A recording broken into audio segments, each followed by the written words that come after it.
We focus on history,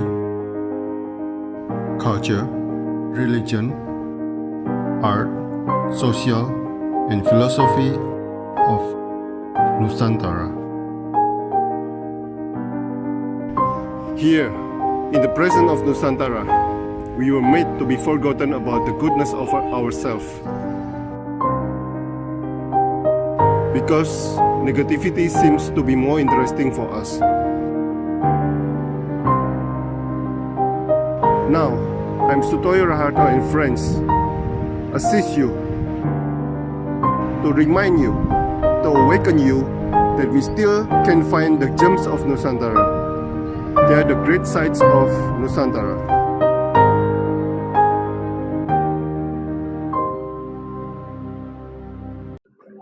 Awalnya bagaimana kok bisa terjun ke dunia tour and travel ini? Ceritanya panjang sih Pak.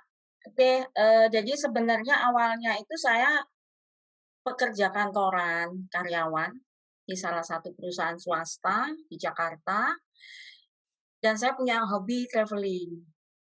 Cuman setelah berkeluarga sempat stuck, kemudian pada satu titik akhirnya saya kembali kayak apa ya, kayak terbangun gitu loh, ada keinginan yang terbangun lagi gitu, oh pengen traveling lagi gitu. Jadi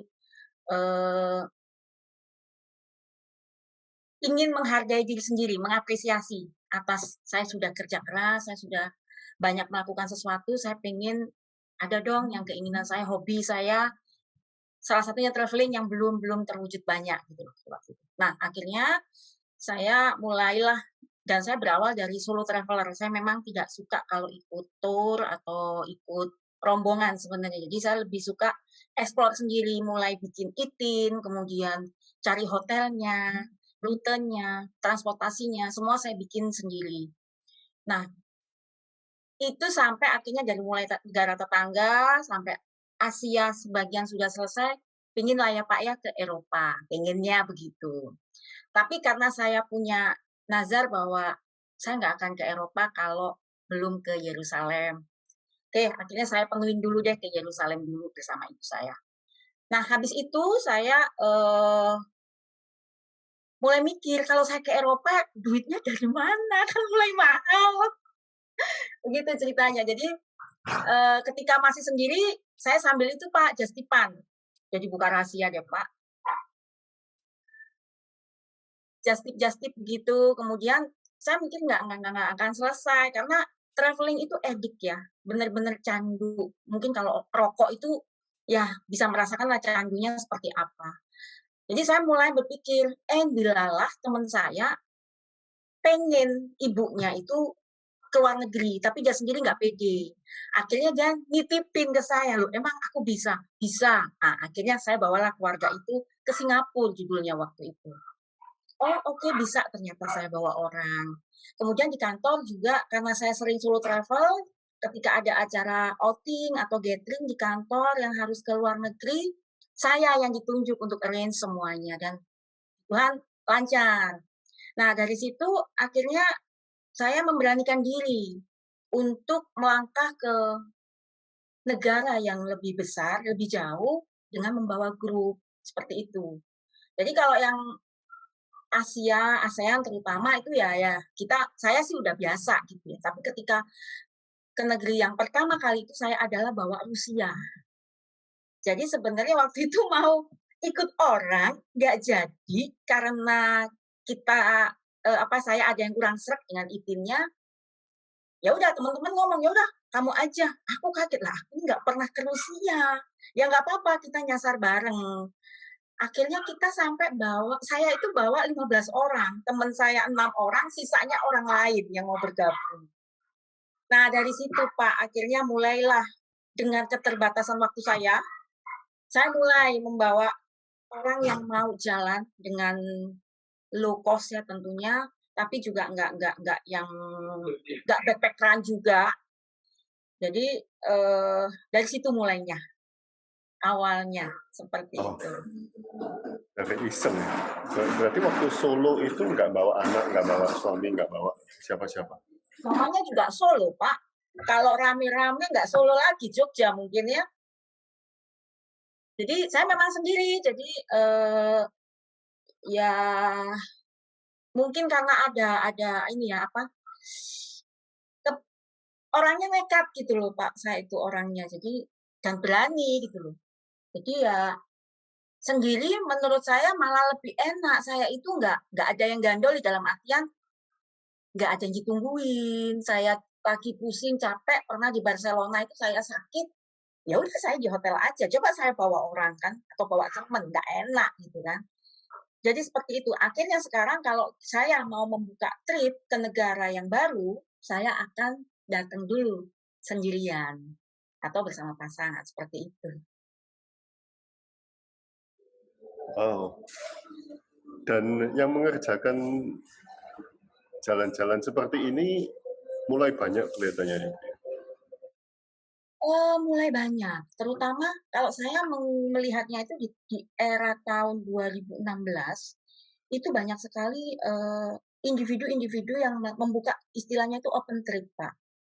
Jadi ini adalah, fenomena baru ketika dunia terutama, apa ya, milenial ya, kaum milenial itu merasa bahwa experience in your life itu adalah traveling gitu loh.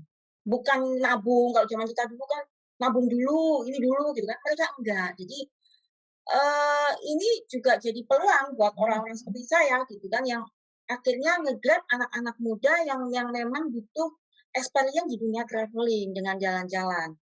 Nah, saya nggak sendiri, banyak sekali, dan di komunitas saya juga ada komunitas seperti itu. Jadi, eee orang-orang yang tadinya mungkin sudah di zona nyaman dengan travel-travel yang besar, tour travel, ketika ini saya share pengalaman yang tamu saya ya, Pak, ya.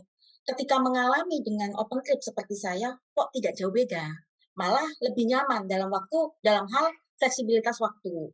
Jadi karena, eee, saya itu visinya itu memang pengen nyenengin orang, kalau rezeki pasti ngikut gitu. Jadi dari foto, spot foto yang nggak umum. Kalau tour mungkin saya pengalaman pernah ikut tour ke Yerusalem itu, ya udah tour leader, ya udah di situ aja gitu. Nah, kalau ini saya enggak, karena saya udah pernah ke situ, "Yuk di sini loh bagus." Nah, kalau dari sisi cerita memang saya tidak menguasai sejarah, tapi ada tour guide, tapi lebih ke kenyamanan buat tamu itu mereka rasakan, "Oh kok berbeda dengan tour?" Padahal fasilitasnya sama kok, hotelnya juga bintang 4, bintang 5, tapi harganya bisa ditekan. Nah, seperti itu, Pak. Jadi ya memang ini memang sudah banyak sekali sekarang individu-individu yang melakukan itu. Dulu saya punya ide seperti itu, Bu. Cuma Ya. cuma mereka akhirnya datang ke Asia Tenggara, jadi saya nggak jadi pergi. Ya, kalau Asia Tenggara sih memang, apalagi sekarang ya, Pak, kalau zaman dulu kan Google belum ada ya, atau aplikasi travel itu kita sekarang kan sudah banyak, bahkan kita misalkan mau ke Eiffel dari hotel kita cuma berapa menit, naik apa, semuanya kan sudah ada. Dulu kan belum ada. Nah, kalau sekarang itu semuanya tersedia sebenarnya hanya butuh keberanian sih sebenarnya buat teman-teman yang mau solo travel sendiri maupun dengan keluarga sebenarnya. Iya, betul, betul. Di pandemi ini mandek berapa bulan, Bu? Berhenti berapa bulan? Ini Bapak membuka luka lama saya. Soalnya saya masih luka ini. Gitu, Pak, ya. Betul betul. Saya juga di travel agent soalnya. Oke. Jadi saya itu resign dari pekerjaan saya yang kantoran itu per 1 April 2020. Jadi, akhirnya saya formalkan lah ya, supaya punya legalitas gitu. Dan tiba-tiba saya itu bulan Maret itu kan tiba-tiba lockdown. Saya dari Rusia. Saya pulang dari Rusia itu tanggal 12 Maret, 19 Jakarta PSBB. Dan saya sudah tidak boleh masuk ke kantor karena takut membawa virus tentunya. Ya udah, jadi sampai saya resign itu saya tidak pernah menginjakkan lagi di kantor saya. Nah, selama pandemi itu saya, kita Jakarta kan sampai bulan Juli ya, baru bisa lepas. Saya baru mulai lagi itu bulan Oktober, Pak. Dan itu mulai traveling di luar negeri karena Turki sudah mulai membuka bordernya. Ini memang kontroversial ya, maksudnya kok kondisi kayak begini kok traveling, banyak sekali suara-suara seperti itu. Tapi ya saya bukan hanya bicara dapur saya, bukan sebenarnya, tetapi saya melihat bahwa ini akan lama gitu loh. Dan kalau saya tidak memulai dalam kondisi seperti ini, saya akan ada dalam ketakutan karena saya yang paling bersentuhan dengan virus itu. Kalau konotasinya virus itu dari luar. Padahal virus kan ada di sekitar kita. Dan itu akhirnya saya membuktikan. Puji Tuhan setelah 16 kali PCR, saya keluar masuk, saya tidak terpapar itu. Jadi memang kembali bahwa saya mau meyakinkan teman-teman bahwa kita harus berdamai dengan virus itu. Bukan berarti mau melawan anjuran pemerintah ya Pak, tidak. Karena pemerintah tidak melarang. Tapi hanya menyampaikan bahwa ikuti prokes. Dan itu saya ikuti gitu. Seperti itu Pak. Nah, bagaimana mengatur jadwal jalan bareng dengan Indah? Oke, Dalam kalau 1 tahun ini gimana? Atau random atau bagaimana? gini Pak, kalau dulu waktu masih kantoran memang saya memanfaatkan cuti saya. Tapi setelah saya fokus, saya sudah punya table ya, maksudnya timetable untuk plan kemana saja negara-negara yang akan kita tuju. Nah di 2020 itu sudah rapi banget Pak. Tiap bulan saya ada 2 trip. Ada 2 trip, jadi saya udah bayangin saya istirahat di rumah 2 minggu berangkat lagi, seperti itu. Bahkan ada di bulan Oktober itu yang ke Maroko, ada 3 grup, saya harus stay di sana. Saya hitung-hitung tuh saya harus stay di sana, dan saya kan punya tim tour leader juga yang akan membawa mereka, tetapi saya tetap ada di dalam rombongan, dengan menunggu di Casablanca. Tapi semuanya bubar jalan langsung. Hanya impian. Hanya impian. Akhirnya saya 2020 itu hanya sibuk untuk refund tiket. Dan itu pekerjaan yang sangat melelahkan sekali. Nah, untuk di 2021 ini karena pertimbangan negara juga belum banyak yang buka, jadi saya hanya fokus di Turki, Uzbek sama Maroko. Cuman untuk sampai dengan pertengahan tahun ini hanya Turki, Pak. Jadi tiap bulan kami ada perjalanan ke sana. Nah, kemarin pemerintah kan menerbitkan aturan yang tanggal 6 sampai dengan tanggal 17 Mei, itu kan juga termasuk perjalanan antar negara. Oke, I follow. Jadi saya cancel, nanti berangkat lagi setelah Lebaran. Seperti itu, Pak. Ibu tinggal di mana? Saya di Jakarta, Pak. Ya. Yang libur Idul Fitri bawa aja ke Bandung.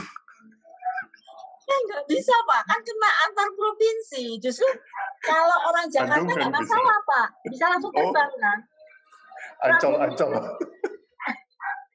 Problemnya kan kalau saya dari Makassar, dari Denpasar kan nggak bisa ke Jakarta untuk terbang. Jadi ya udah kita cancel aja. Goodness. Ya nggak tahu lah Pak.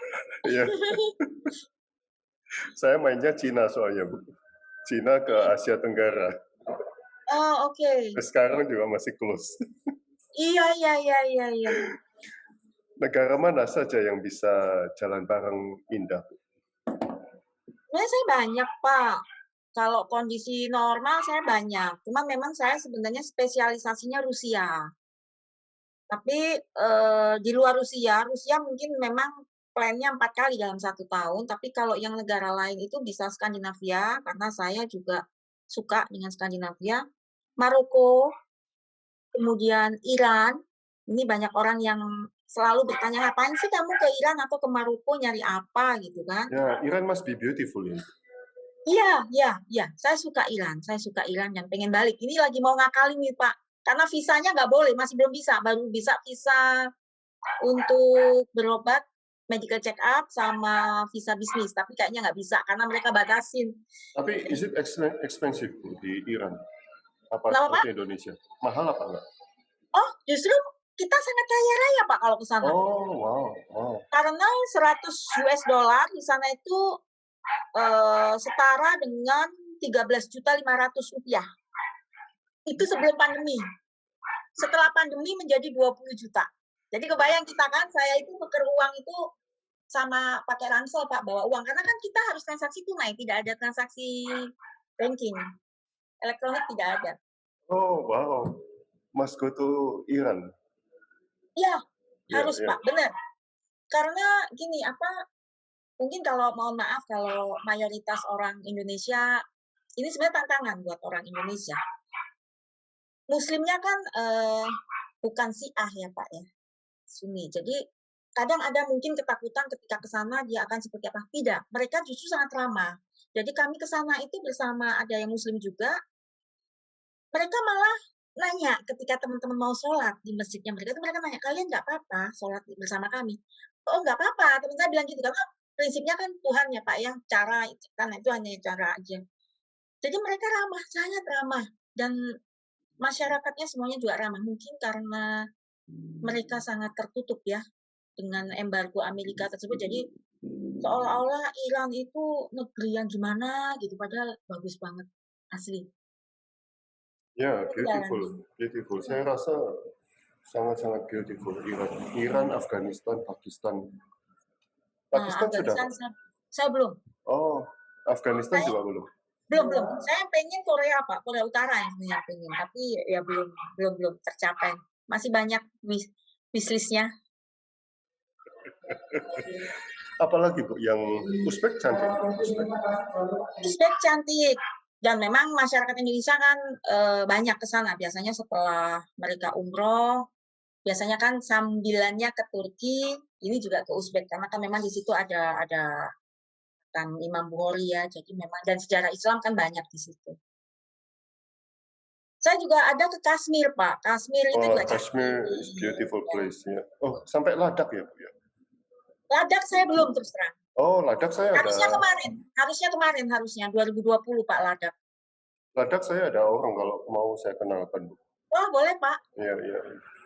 Ladakh, Nepal enggak? Nepal juga belum saya. Oh, Nepal saya banyak teman di sana. Saya kenalkan bisa. Oke, ini ada yang tanya nih. Ya. Keren, ini termasuk pekerjaan yang butuh ketekunan dan seni juga ya. Biasanya apa saja yang dikeluhkan oleh pelanggan dan sikap pelanggan? Apa yang membuat kesel dan capek? Silakan. Ya memang banyak orang yang sebelumnya meragukan saya Pak. Terus ada malah mantan bos saya pernah nanya, nggak mungkin Indah karena saya kan orangnya keras ya Pak ya, disiplin banget, saya kok prosedur banget. Jadi nggak nyangka juga saya bisa masuk ke dunia services gitu. Tantangan pertama saya adalah nomor satu terutama diri saya sendiri Pak. Saya harus nyangkal diri saya sendiri bahwa kamu harus fleksibel, kamu harus bisa menerima banyak komplain. Pertama kali Pak saya nelpon rumah nangis, aku masa diginiin gitu loh. Jadi masih ada ego orang kantorannya gitu loh. Manja. Manja sih enggak Pak, manja sih enggak. Nah, tantangan saya itu sebenarnya karena kan banyak kepala, banyak mau, dan mereka kan merasa, aku sudah bayar kamu loh. Itu sebenarnya. Jadi memang pembeli itu raja, dan dari situ saya banyak belajar, improve diri saya bahwa saya harus lebih banyak mendengar dan melayani. Walaupun pada titik tertentu saya akan keluar stok saya, karena terkait dengan waktu saya udah nyampe di sini, masa yang tempat ini nggak dikunjungin. Nah, itu sebenarnya sedih buat saya karena ini orang belum puas. Apalagi kalau bawa tukang foto, Pak. Maksudnya orang yang senang foto, jadi senang moto-moto landscape. Beberapa kali saya bawa tamu itu memang kameranya aja yang wah, lensanya yang keren-keren gitu kan. Jadi kasihan kalau harus diburu-buru waktu. Jadi akhirnya toleransinya adalah saya selalu bilang sama tour guide, oke bawa orang, saya di belakang aja sambil jagain. Terus nanti saya selalu bilang, kok ayo kok lari ya, kok habis ini ya kok. Oke, jadi karena saya itu tidak terlalu banyak orang, jadi hubungan emosional antara tour leader dengan tamu itu sudah bukan tamu lagi, udah jadi keluarga. Jadi itu yang sangat menyenangkan gitu loh, Pak. Jadi mereka sendiri mungkin kalau komplain ngomongnya jadi berbeda, tidak seperti berhadapan dengan provider gitu ya, enggak. Tapi lebih niatnya ke, oh Mbak Indah teman saya gitu jadinya Pak. di Iran, peradaban Sumeria, Persia kuno, apakah masih ada? Nah, itu saya belum ke sana, Pak. Tapi dari info yang saya terima dari tour guide, itu masih ada. Itu saya juga masih penasaran sebenarnya. Harusnya Mei ini habis Lebaran saya ke sana sebenarnya dengan grup-grupnya udah siap, tapi bordernya belum buka. Oh, Irak sudah, Irak. Irak sebelum, Pak. Oh, kabarin kalau sudah, Bu. Ya, saya pasti info nanti, Pak. Udah Saya habis, pengen negara-negara yang memang anti mainstream ya, Pak ya. udah habis itu Irak katanya.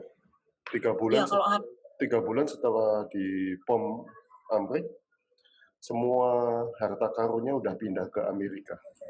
aduh, sayang sekali. Semua bahkan museum segala udah habis dipindah ke Amerika. Itu sayang sekali. Makanya Iran itu ya dijaga aja. Iya. Kalau enggak juga udah habis itu pindah ke Amerika itu.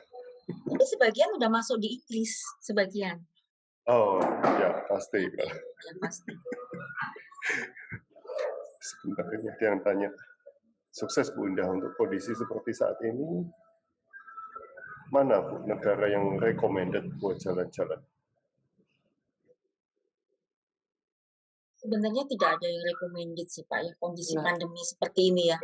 Benar. Dalam artian, kalau orangnya nekat kayak saya, atau teman-teman yang sudah berangkat itu saya melihat udah pejuang karantina Pak. Karena kan di samping menghadapi COVID-nya itu sendiri, juga pulang ke Indonesia di karantina.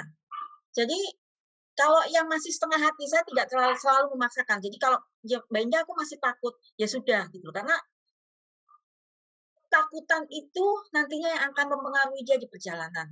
Saya nggak mau, harus enjoy, harus loss katakanlah seperti itu. Jadi kalau rekomen Turki yang terbuka untuk kita, dia sangat welcome karena kita tahu Turki kan memang negara yang 90% dari pariwisata. Jadi dia mau nggak mau harus buka border, kalau enggak semakin terpuruk perekonomian. Terusnya Bali udah bisa. Nah, ini Pak, saya ini sebenarnya sedih ya dengan Indonesia ya. Ya, it's true. Kenapa tidak, ya jadi curhat. Kenapa tidak mau membuka gitu loh untuk wisatawan asing dengan tentunya dengan prokes yang dijalankan sama seperti ketika kita pulang gitu loh dari luar gitu. Tentunya juga banyak wisatawan yang ingin datang gitu loh ke Indonesia. Karena orang udah pada sampai titik jenuh sebenarnya. Udah bosan gitu loh. Saya ke Amerika itu tahun 2003. Itu adalah perjalanan saya ke luar negeri pertama itu Amerika, Pak. Jadi ya sudahlah nanti aja gitu kan. Masih banyak negara lain kok. Yang nggak ada indahnya. Yang indah itu negara-negara yang diembargo sebetulnya. Betul sekali Pak. Aduh setuju sekali saya Pak. Kalau Dek Nas itu ada Dek Nas. Itu teman saya waktu ke Iran.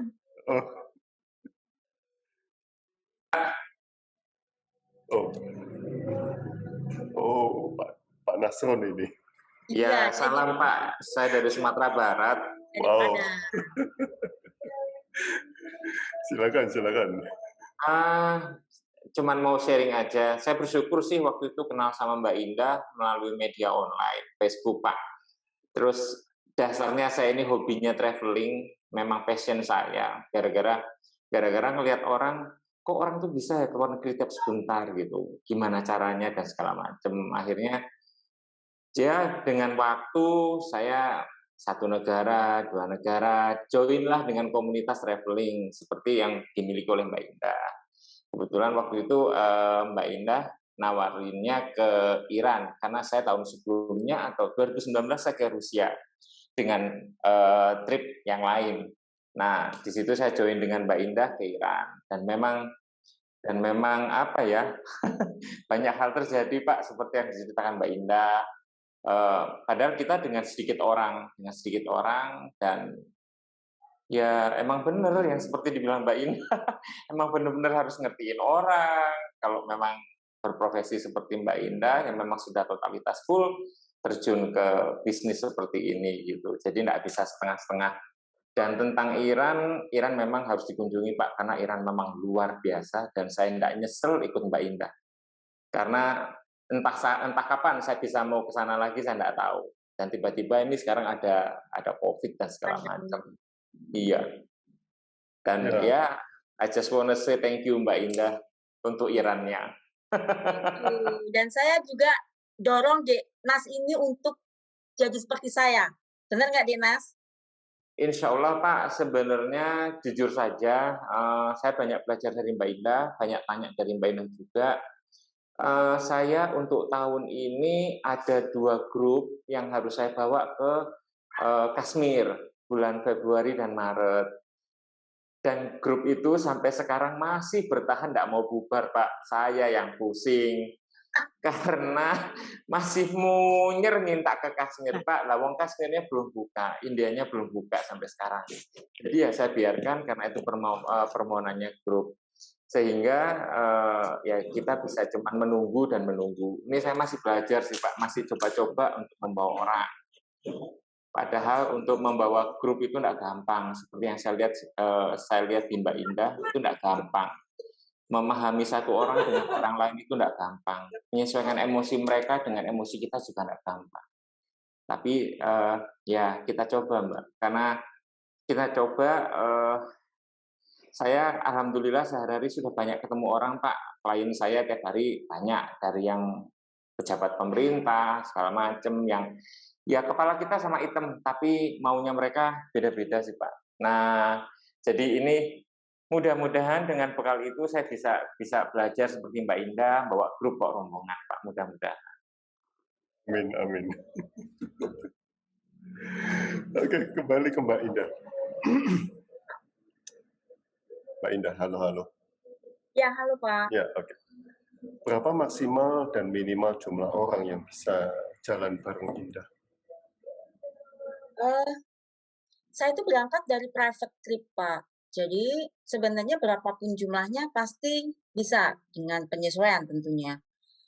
Kalau untuk maksimal saya memang batasin di maksimal 25 orang. Karena memang saya pengen ini bukan hubungan antara tamu dengan penyelenggara gitu, tapi lebih menjadi keluarga. Saya menyebutnya itu keluarga. Karena kami pengen tahu sebenarnya, maksudnya punya ikatan emosional yang cukup intens dengan masing-masing tamu. Kalau semakin banyak nggak akan bisa terjalin gitu. Jadi nggak bisa ngerti, oh si ini begini, si ini begini gitu. Jadi ya sudah lewat begitu aja, terus buat apa gitu. Padahal kan saya pengen jalan itu kan sebenarnya dengan jalan bareng Indah itu ada sesuatu yang berbeda, ada sentuhan yang berbeda. Makanya kami juga lengkapin apa sih yang bisa mereka kenang dengan perjalanan bersama kami. Kita bikinlah personal video seperti itu. Jadi supaya, dan mohon maaf kemarin itu ada salah satu peserta yang keluarga yang kena COVID dan akhirnya dipanggil Tuhan. Akhirnya saya bisa kirim kepada keluarganya, ini loh perjalanan bapaknya ke sini, dan kita tambahin video-videonya. Langsung telepon nangis, Pak. Artinya Mbak Indah, saya aja anaknya nggak pernah punya video seperti ini.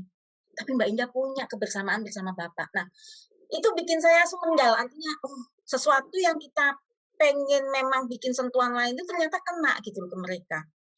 Jadi, ya ini salah satu cara saya untuk supaya kita kan semuanya pengen berbuat baik ya Pak ya. Nggak melulu hidup itu uang kan. Itu, jadi ada hal-hal kecil kebaikan yang bisa kita lakukan kepada orang lain. Itu aja sih. Minimal berapa?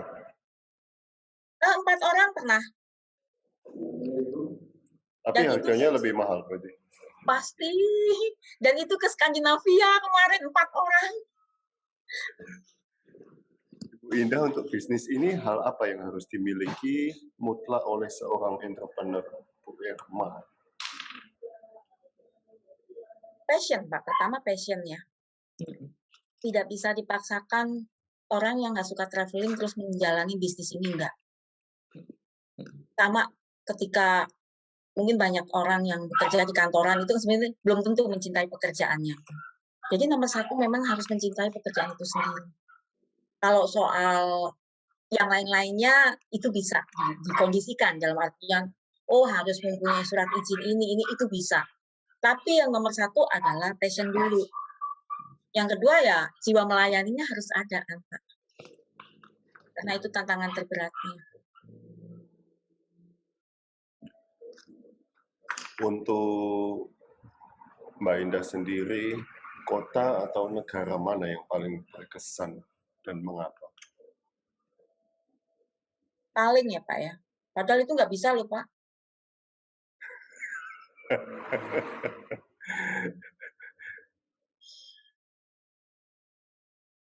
Saya ngambil yang sekuler aja deh. Maksudnya memang bukan kaitannya dengan religi. Kalau negara-negara yang indah ciptaan Tuhan, kita nggak bisa pungkiri. Masing-masing negara itu punya karakteristik sendiri. Makanya saya ketika Bapak menanyakan seperti itu, saya mikir, apa ya, ini lagi nginget-nginget ini. Rusia, Pak. Alasannya mungkin begini saya. Rusia itu adalah salah satu negara yang saya itu pengen datengin karena dulu masa kecil saya itu Bapak itu cerita tentang Yuri Gagarin. Jadi Bapak saya itu suka dongeng kalau sebelum tidur itu, tapi dongengnya setelah cerita Alkitab biasanya disisipin cerita-cerita begitu. Tapi yang masuk kayaknya cerita-cerita yang di luar Alkitab. Jadi saya mikir, gimana sih negaranya Yuri Gagarin kok hebat banget ya kok bisa terbang ke angkasa gitu ya. Nah, akhirnya oh Rusia. Nah, pas zaman kuliah ada lagu nama Scorpion, Wind of Change waktu itu. Wah, itu waktu di parkiran sambil nunggu mata kuliah berikutnya itu saya selalu nyanyi itu. Sama teman-temanku gitaran tuh nyanyi lagu itu. Itu semakin menguatkan saya pengen ke Rusia. Gitu. Tapi kan gimana ke Rusia? Uang aja nggak ada, negaranya juga nggak tahu ada di mana. Dan saya juga dari kampung gitu kan.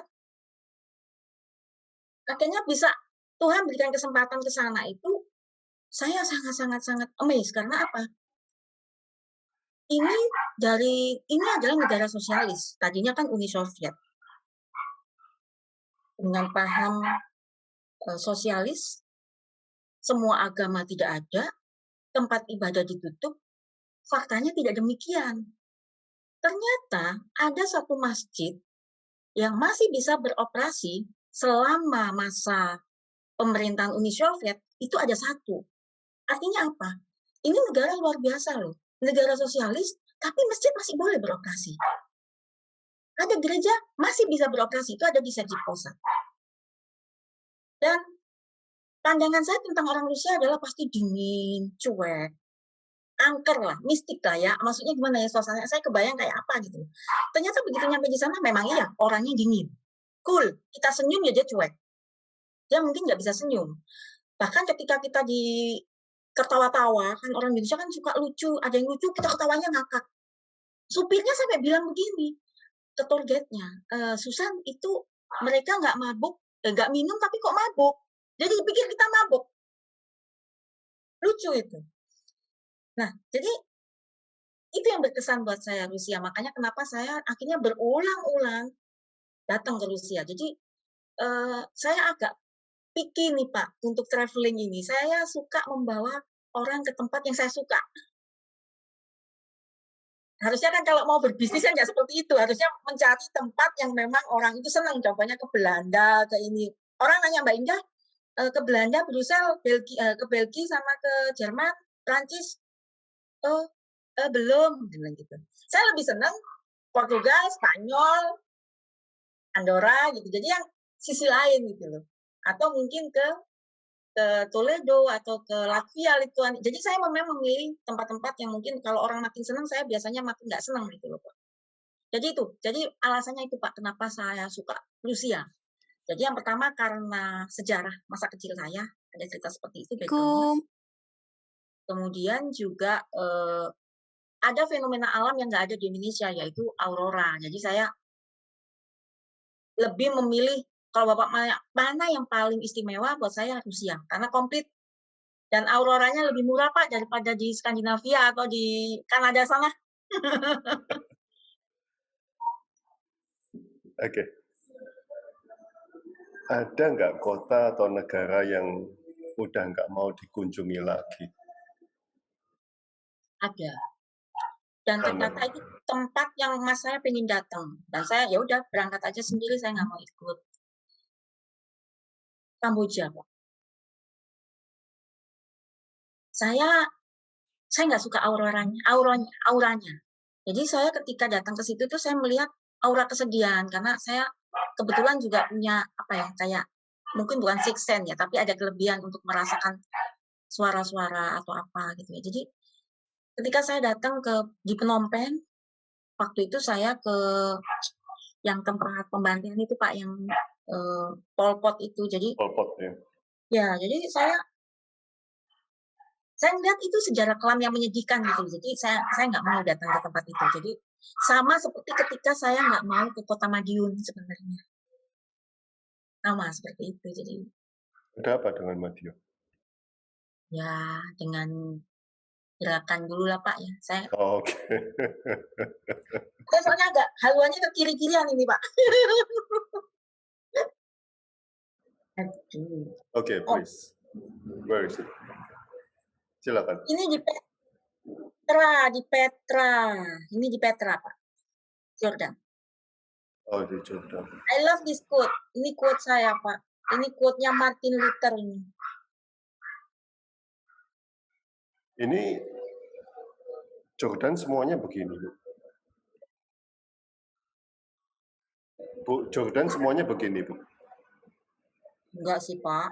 Cuman memang mostly kan memang daerah Timur Tengah kan memang gersang ya, kering. Jadi ini kan hanya spot yang ada di Kota Merah di Petra. Jadi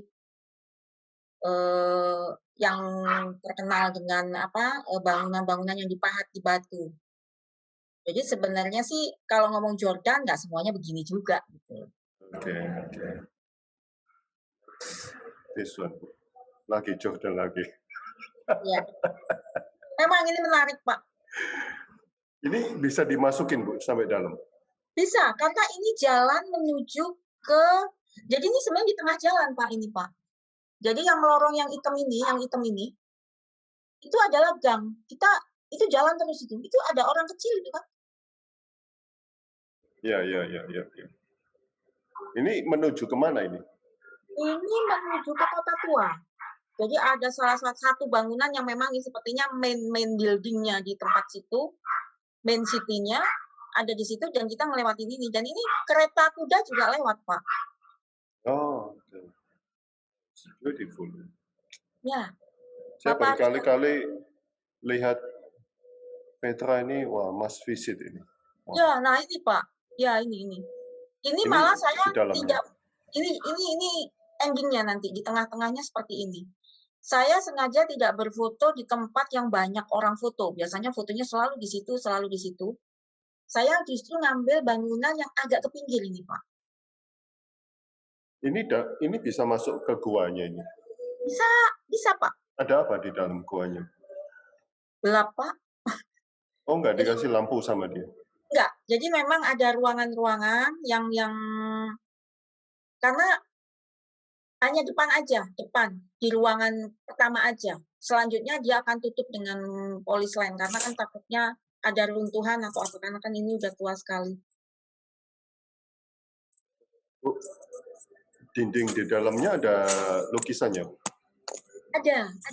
Ada. Ini bukan lukisan ya, tapi kayak apa ya Pak, cuma simbol-simbol gitu ya. Oke. Beberapa tempat. Must be beautiful. Ini, Bu, please. Di mana ini? Ini Red Square. Ya, ini Rusia ini. Ya. Oh. Jadi ingat grup ini. Nah, ini salah satu yang saya bilang ada salah satu dokter yang kena COVID dan harus berpulang di akhir tahun kemarin. Udah, fotonya yang paling berkesan untuk saya itu, Bu. Oke. So must go to Jordan. Iya. Harus ke Jordan. Harus ke Jordan, Pak. Jordan udah buka kok, Pak. Oh, oke. Jordan ini seperti di Xinjiang di China. Goanya dibikin kota. Iya. Cuman kalau ini kan sangat tua ya. Iya. Negara yang paling menantang untuk orang Indonesia negara apa? Silakan. Menantangnya di mana, Pak? Gampang sakit, iklim cepat berubah, banyak copet, atau kriminal, atau ya transportasi buruk gitu.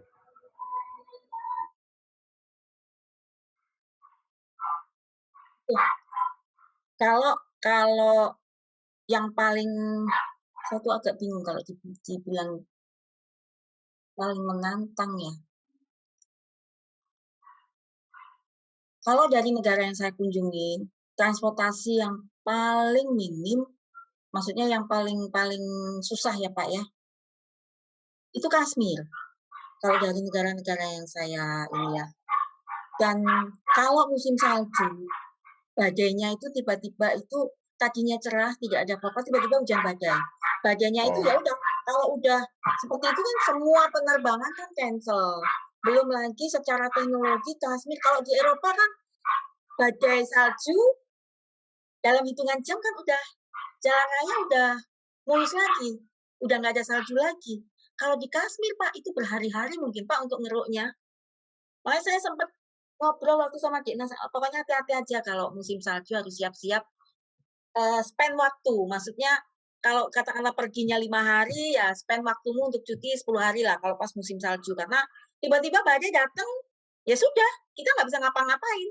Udah mager aja, nggak bisa kemana-mana, terbang nggak bisa, keluar dari kota itu juga nggak bisa gitu loh. Oh jalan-jalan, tapi jalan-jalan kota masih bisa kan? Kalau Kashmir itu di kota Srinagarnya kan juga, ya mohon maaf kan nggak ada apa-apa ya Pak ya. Alam semuanya, ketika musim dingin kan ketutup semua itu. India ya berarti the worst. Ya, India. Dan sekarang kan COVID-nya udah 13 kali lipat. Jadi ya memang Tapi sudah terbuka katanya India. belum Pak. Oh belum. Belum. Close border. Tapi justru anehnya banyak orang Indonesia senang ke Kashmir. Mengapa?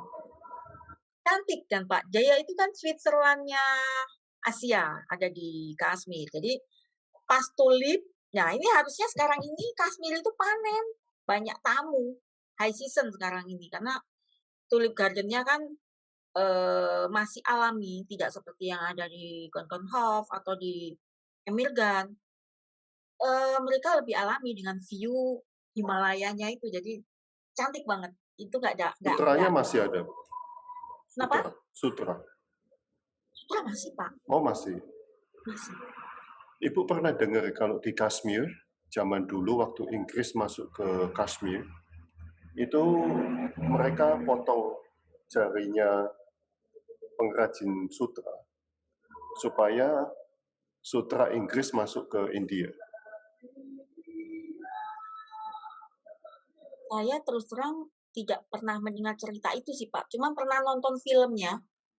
Tapi bukan Kashmir sih waktu itu. Waktu itu ya sama Inggris juga kan. Saya lupa filmnya apa, sama seperti itu. Tapi kalau yang Bapak ceritakan itu terus terang saya belum pernah dengar itu Pak. Itu ada di sejarah Kashmir, Bu. Jadi untuk dulu satu lembar sutra Kashmir itu bisa masuk di cincin. Saking halusnya. Saking halusnya. Saking halusnya. Setelah itu Inggris potong jarinya para pengrajin itu udah habis. Tapi nggak tahu sekarang teknologinya bisa kembali lagi apa enggak. Coba aja nanti kalau ke Kashmir tanya orang sana. Itu mereka masih recorded history. Ibu Indah pernah tur ke negara-negara konflik selama ini seperti Yaman. Ini Pak Hari tanya, silakan. Belum pernah sih ya, cuman ya kemarin Iran aja sih waktu itu kan saya datang itu saat genting-gentingnya jenderal yang terbunuh itu dari awal di Januari 2020, kemudian juga pas rudalnya Iran kena pesawat Ukraina waktu itu. Jadi itu genting sih menurut kita, sampai kita semuanya itu dari 16 orang tersisa 6 orang. Jadi 6 orang ini aku bilang sih ya pasukan berani mati ya Pak ya, karena kan semua orang bilang, "No no no." Tapi kita tetap berangkat dengan berenam, dan memang begitu di sana itu banyak tank-tank di jalanan, semua gedung-gedung itu dipagar pagar-pagar kawat-kawat itu dengan ada tank atau apa, tapi aman sih, nggak ada apa-apa juga sih. Yang ada malah corona yang akhirnya merusak itu, bukan konfliknya. Libya sudah, Bu? Libya. Libya? Iya. Belum, Pak. Saya Afrika itu baru Mesir sama Maroko. Ethiopia katanya juga cantik. Itu salah satu wishlist saya. Ethiopia, Addis Ababa ya Pak ya? Tahu, teman saya udah keliling 97 negara. Itu dia ngomong Ethiopia is one of the best katanya. Ya, karena nggak kayak lagu yang Iwan Fals punya ternyata faktanya. Ya, media mengelabui kita terlalu jauh. Betul, betul. Betul, Pak. Ya. Oh, Ibu, kalau sudah di sana, apa yang dikangenin di Indonesia? Kalau pas capek itu ojek. Saya kangen banget. Saya paling lama pergi itu 20 hari, Pak. Saya paling lama pergi itu 20 hari. Hari ke-14 itu kita udah mulai jenuh. Maksudnya mulai kangen kampung ya, kangen rumah gitu. Dan yang pasti sih satu keluarga ya, pastinya itu yang dirindukan. Yang kedua itu makanan, terus terang.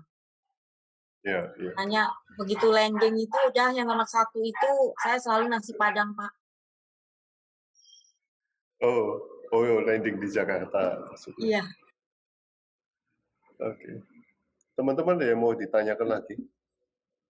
Amazing ya. Buat teman-teman jangan pernah takut untuk solo traveling ya. Apalagi sekarang udah canggih semuanya. Jadi saya selalu terbuka, Pak. Walaupun saya jualan trip, saya selalu terbuka kalau ada yang nanya, kalau misalkan ke negara ini itinnya kemana aja, paling enak di mana aja. Saya selalu saya selalu share itu. Jadi supaya semakin banyak orang yang bisa melihat dunia luar dan bisa makin mencintai negeri kita, bahwa negeri kita itu dengan segala keruwetannya itu masih tetap tempat yang paling nyaman. Itu yang mau saya tanyakan sebetulnya. Tapi lagi cari pertanyaan apa ya? Pak, sejauh-jauhnya kaki melangkah, saya tetap orang Indonesia. Rumah saya tetap di sini, hati saya tetap di sini. Ini surga, Bu. Betul, surga banget. Di sana kita mau ngerokok aja kena denda. Di sini ngerokok depan saya naik angkot bebas. Oke, Bu. Semoga kita bisa jalan-jalan bareng, Bu. Boleh, Pak. Sampai. Terima kasih, teman-teman. Terima kasih, Bu Indah, atas sharing pengalaman jalan bareng dengan Indah. Amazing. Pak Nas, nanti kalau sudah jalan bareng sama Pak Nas, kabarin saya. Oh, udah hilang. Oh, masih ada. Nanti saya interview Pak Nas. Oke. Thank you, Bu. Selamat siang. Makasih banyak, Pak. Thank you banget. Thank you.